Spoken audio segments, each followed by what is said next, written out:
Saudara-saudaraku seiman dan seagama, marilah kita belajar bersama mengenai jizwa, zakat, infak, sedekah, hibah, dan wakaf. Materi yang pertama yaitu zakat. Zakat merupakan salah satu rukun Islam yang keberadaannya menjadi salah satu penyangga bagi kesempurnaan Islam. Zakat merupakan ibadah dan kewajiban sosial bagi agniya atau hartawan, serta kekayaannya yang memenuhi batas minimal atau nisbah dan rentang waktu 1 tahun atau haul. Ditinjau dari segi bahasa, kata zakat merupakan kata dasar dari zaka yang berarti suci, bersih, tumbuh, dan terpuji. Adapun dari segi istilah fikih, zakat berarti jumlah harta tertentu yang diwajibkan Allah diserahkan kepada orang-orang yang berhak menerimanya dengan persyaratan tertentu.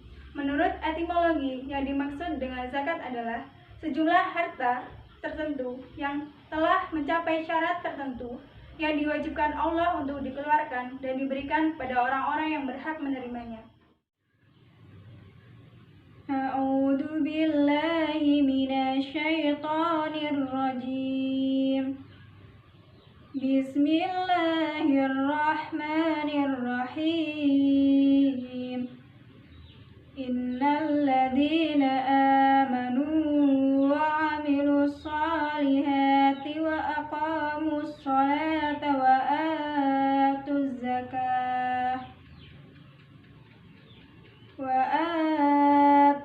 zakata lahum ajruhum 'inda rabbihim wala khaufun 'alaihim wala hum yahzanun.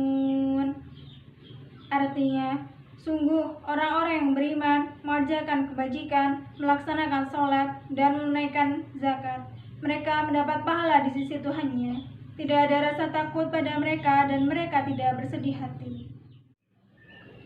Qala Nabiyyu sallallahu alaihi wasallam, az-zakatu qintaratul Islam. Nabi sallallahu alaihi wasallam bersabda, zakat itu jembatannya Islam. Hadis ini diriwayatkan oleh Imam At-Tabarani dari sahabat Abu Ad-Darda dan diriwayatkan juga oleh Imam Al-Baihaqi dari sahabat Ibnu Umar. Yang pertama ada rukun zakat. Rukun zakat ialah mengeluarkan sebagian dari nishab atau harta dengan melepaskan kepemilikan terhadapnya, menjadikannya sebagai milik orang fakir dan menyerahkannya kepadanya atau harta tersebut diserahkan kepada wakilnya, yakni imam atau orang yang bertugas untuk memungut zakat. Yang kedua, syarat zakat. Menurut kesepakatan ulama, syarat wajib zakat adalah merdeka, muslim, balik, berakal, kepemilikan harta yang penuh, mencapai nishab, dan mencapai haul. Adapun syarat sahnya, juga menurut kesepakatan mereka adalah niat yang menyertai pelaksanaan zakat. Berdasarkan ketentuan nishab dan haul, zakat diberikan kepada mereka yang berhak menerimanya, yakni 8 asnaf. Zakat dapat dibedakan menjadi 2 jenis, yaitu zakat fitrah dan zakat mal. Kelompok-kelompok penerima zakat atau mustahik yang disebutkan dalam Al-Quran Surat At-Taubah ayat 60.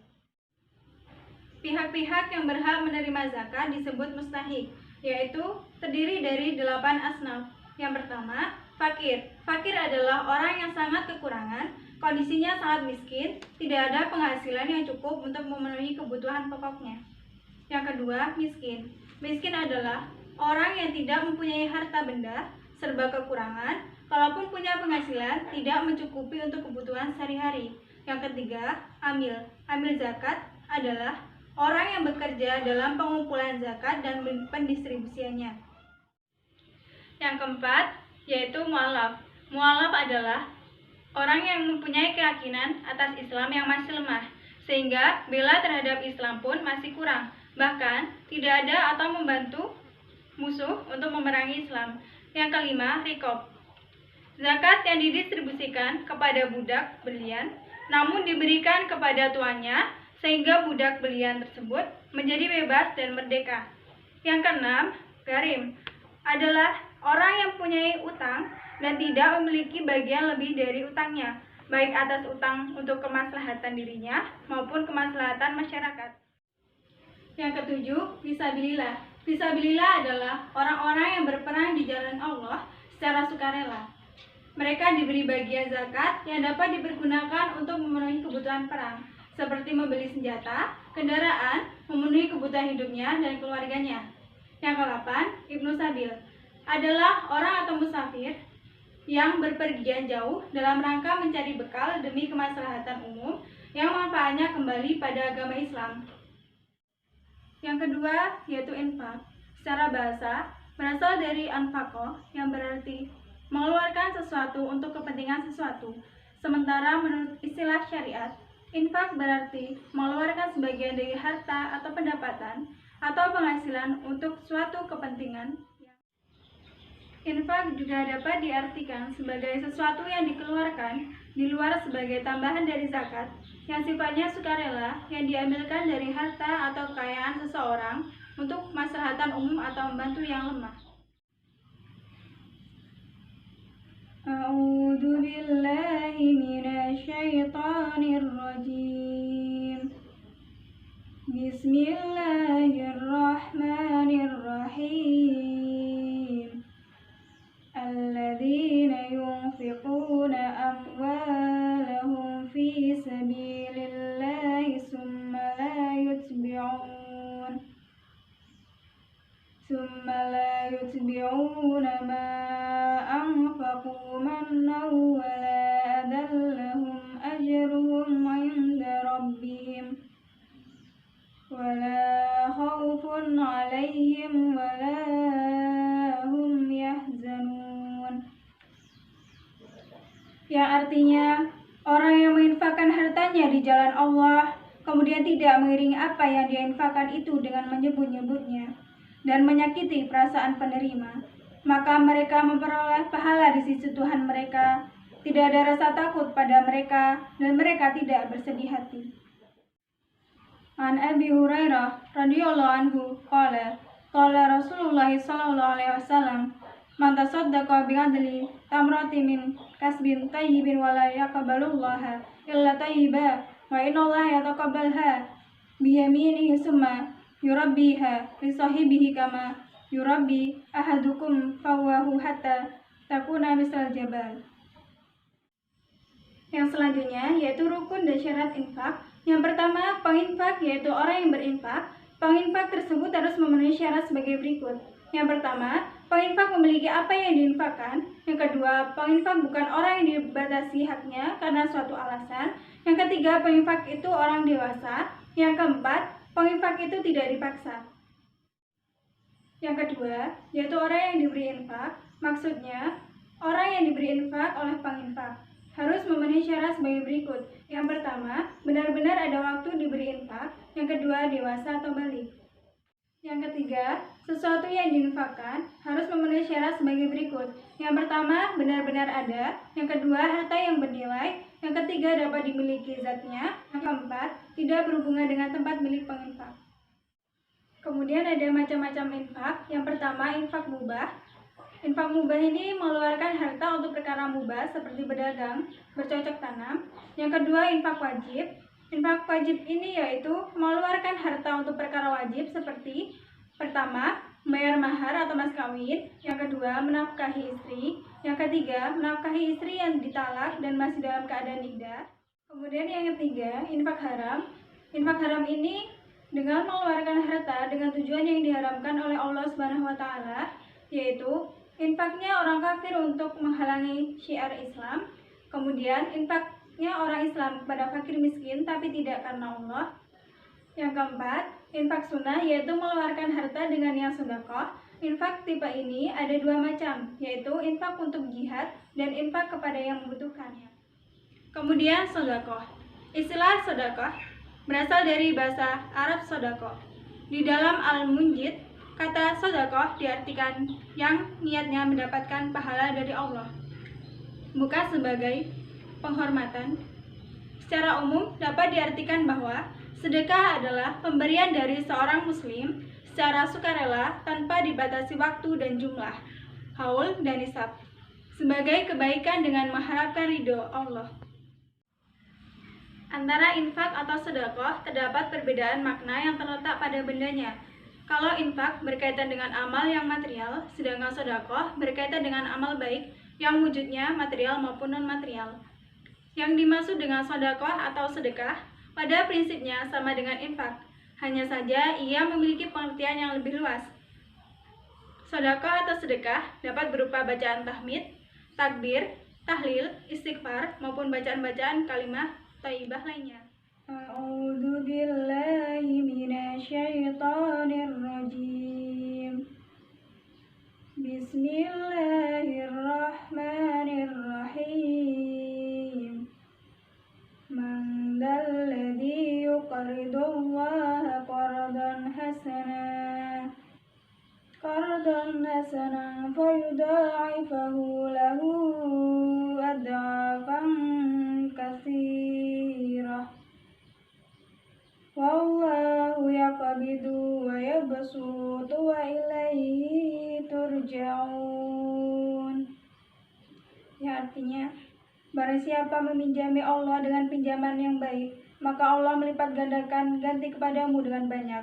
Allah menahan dan melapangkan rezeki, dan kepadanya lah kamu dikembalikan.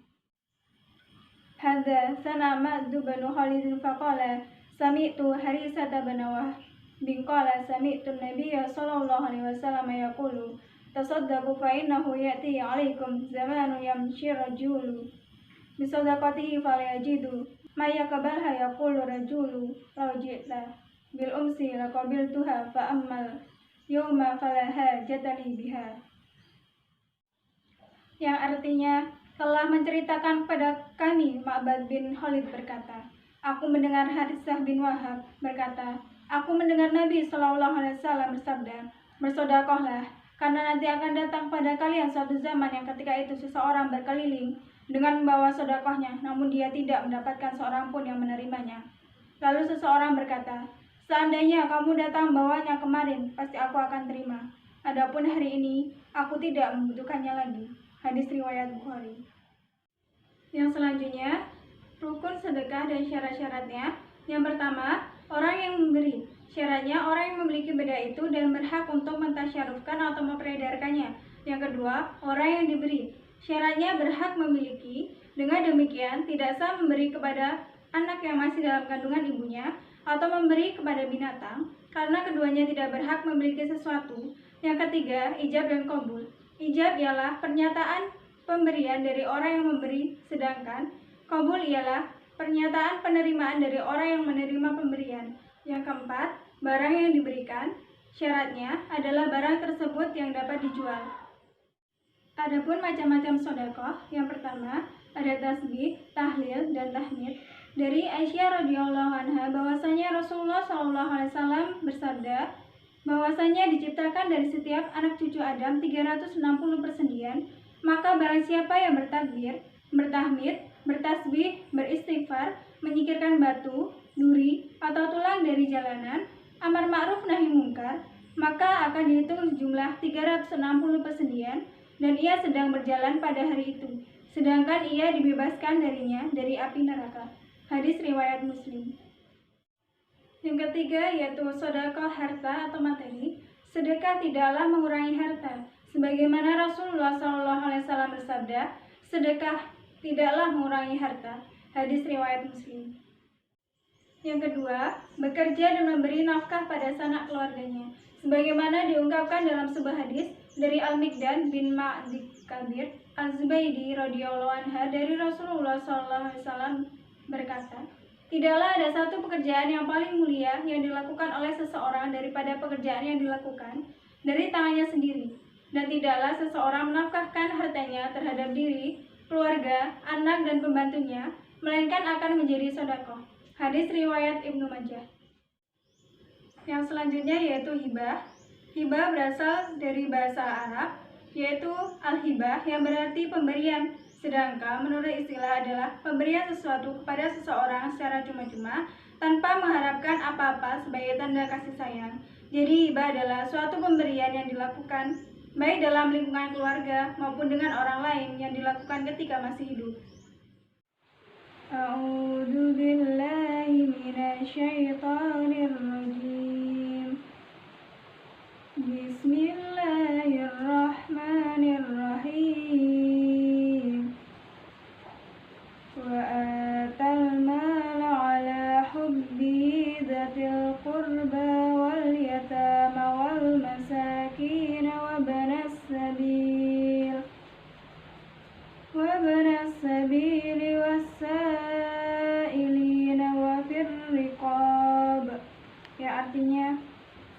dan memberikan harta yang dicintainya kepada kerabat, anak yatim, orang-orang miskin, orang-orang yang dalam perjalanan atau musafir, peminta-minta, dan untuk memerdekakan hamba saya.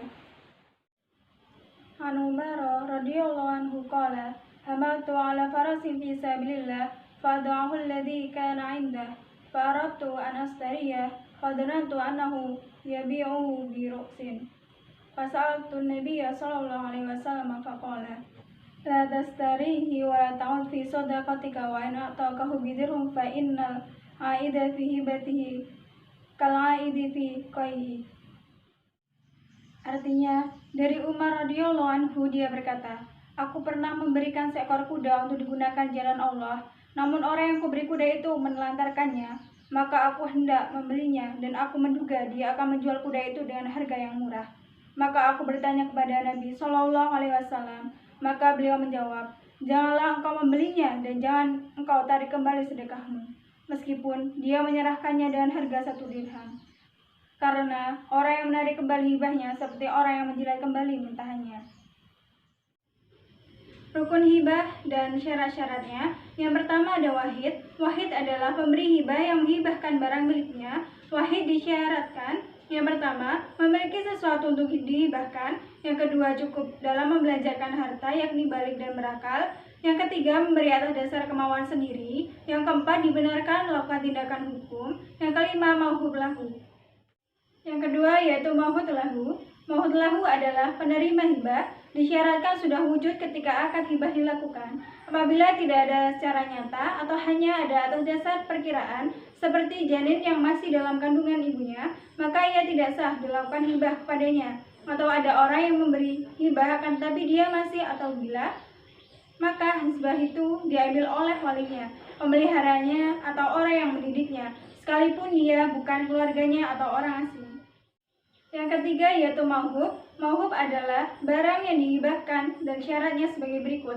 Yang pertama, milik sempurna wahid. Yang kedua, memiliki nilai atau harga. Yang ketiga, sudah ada ketika akad hibah dilakukan. Yang keempat, telah dipisahkan dari harta milik penghibah. Yang kelima, berupa barang yang boleh dimiliki menurut agama. Yang keenam, dapat dipindahkan status kepemilikannya dari tangan pemberi hibah ke penerima hibah. Yang keempat ada ijab kabul.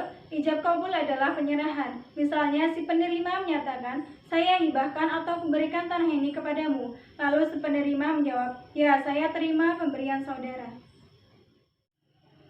Selanjutnya macam-macam hibah. Hibah terdiri dari 2 macam. Yang pertama hibah barang. Hibah barang adalah memberikan harta atau barang kepada pihak lain yang mencakup materi dan nilai manfaat harta atau barang tersebut, yang pemberiannya tanpa ada harapan apapun, misalnya menghibahkan rumah, sepeda, motor, baju, dan sebagainya. Yang kedua, hibah manfaat. Hibah manfaat yaitu memberikan harta kepada pihak lain agar dimanfaatkan harta atau barang yang dihibahkan itu.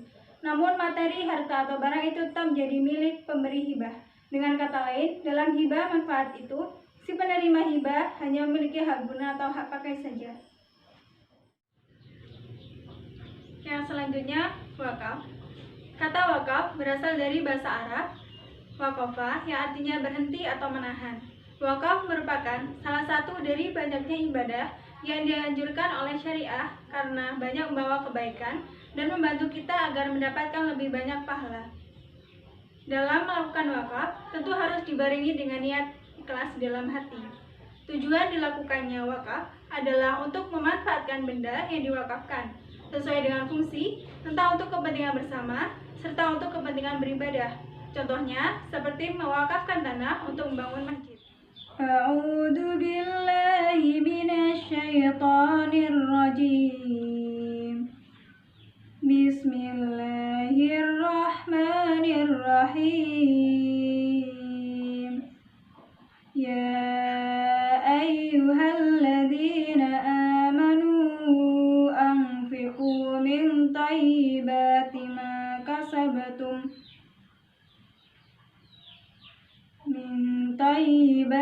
ma kasabtum wa mimma akhrajna lakum minal ard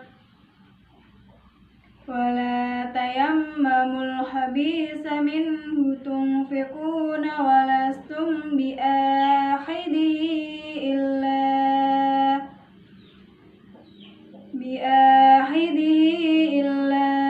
أن تغمضوا فيه واعلموا أن الله غني حميد. Yang artinya, wahai orang-orang yang beriman, infakkanlah sebagian dari hasil usahamu yang baik-baik, dan sebagian dari apa yang kami keluarkan dari bumi untukmu. Janganlah kamu memilih yang buruk untuk kamu keluarkan, padahal kamu sendiri tidak mau mengambilnya, melainkan dengan memicingkan mata, enggan terhadapnya. Dan ketahuilah bahwa Allah Maha Kaya, Maha Terpuji. Rasulullah bersabda dari Abu Hurairah, "Idza matal insanu qata'a anhu 'amaluhu illa min salasah, illa min shadaqatin jariyah, aw ilmin yuntafa'u bih, aw waladin shalihin yad'u lah." Artinya, apabila seseorang meninggal dunia, maka terputuslah amalannya kecuali dari 3 perkara. Yang pertama, sedekah jariyah, yang kedua, ilmu yang bermanfaat, yang ketiga, anak solih yang mendoakan orang tuanya. Hadis riwayat Muslim. Kemudian rukun wakaf. Rukun wakaf ini ada 4. Yang pertama, ada orang yang berwakaf atau al-wakif. Yang kedua, benda yang diwakafkan atau al-mauquf. Yang ketiga, orang yang menerima manfaat wakaf atau al-mauquf alaihi. Yang keempat, lafaz atau ikrar wakaf atau sighah. Yang kedua, penyerahan kepemilikan. Pemilik harta harus menyerahkan zakatnya kepada orang-orang yang berhak menerima zakat. Kemudian, syarat wakaf. Yang pertama, adanya wakif. Wakif merupakan orang yang melakukan wakaf. Wakif dapat berupa perorangan, badan hukum, atau bahkan organisasi. Yang kedua, adanya nazir. Nazir adalah orang yang memiliki tugas untuk memelihara sekaligus mengurusi benda yang diwakafkan. Adapun syarat untuk menjadi wakif yaitu: yang pertama, beragama Islam; yang kedua, balik atau dewasa; yang ketiga, warga negara Indonesia; yang keempat, orang yang dapat dipercaya atau amanah; yang kelima, tidak sedang dalam pemeriksaan hukum atau perbuatan hukum lainnya; yang keenam, mampu secara jasmani maupun rohani. Syarat menjadi nazir untuk badan hukum. Yang pertama, pengurus dari badan hukum yang bersangkutan telah memenuhi syarat sebagai nazir perorangan. Yang kedua, badan hukum yang menjadi nazir dibentuk berdasarkan pada undang-undang yang berlaku. Yang ketiga, badan hukum yang menjadi nazir bergerak dalam bidang pendidikan kemasyarakatan, agama, serta di bidang sosial. Kemudian, syarat menjadi nazir untuk organisasi. Yang pertama, pengurus organisasi yang akan menjadi nazir telah memenuhi prasyarat sebagai nazir perorangan. Yang kedua, berkecimpung di bidang pendidikan dan keagamaan, kemasyarakatan, serta pada bidang sosial.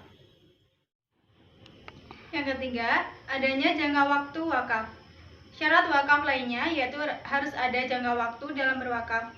Pada dasarnya, para ulama memiliki pendapat bahwa benda yang diwakafkan harus bersifat kekal. Selanjutnya ada macam-macam wakaf. Yang pertama, wakaf ahli. Wakaf ahli merupakan wakaf yang dilakukan untuk garis keturunan atau orang yang telah ditunjuk untuk memiliki harta benda yang diwakafkan. Sebagai contoh, seseorang mewakafkan buku kepada anak yang kemudian diteruskan lagi pada cucu-cucunya. Yang kedua, wakaf umum. Wakaf umum dilakukan untuk kepentingan umum dan tidak dikhususkan bagi orang-orang tertentu. Wakaf umum ini dirasa lebih banyak memberi kebaikan karena dapat dinikmati oleh banyak orang secara luas. Hal ini juga sejalan dengan amalan wakaf yang menyebutkan jika pahala akan terus mengalir bahkan ketika orang yang melakukan wakaf telah meninggal. Dibandingkan dengan wakaf ahli, maka wakaf umum jauh lebih baik karena dapat dinikmati secara meluas. Contoh, manfaat wakaf umum adalah ketika kita berwakaf dalam bentuk pengembangan, entah dalam bidang ekonomi maupun keagamaan, wakaf umum tersebut bisa digunakan untuk orang lain dan tidak terbatas untuk keluarga atau bahkan orang terdekat saja.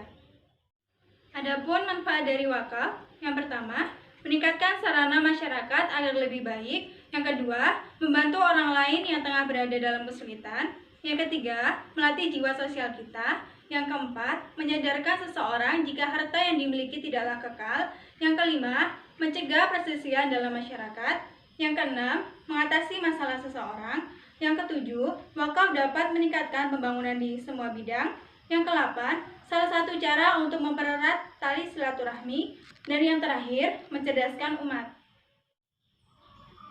Demikianlah pembelajaran kita pada hari ini. Semoga dapat bermanfaat bagi kita semua. Mari kita membaca doa kafaratul majlis. Subhanakallahumma wa bihamdika asyhadu an la ilaha illa anta astaghfiruka wa atubu ilaik. Wassalamualaikum warahmatullahi wabarakatuh.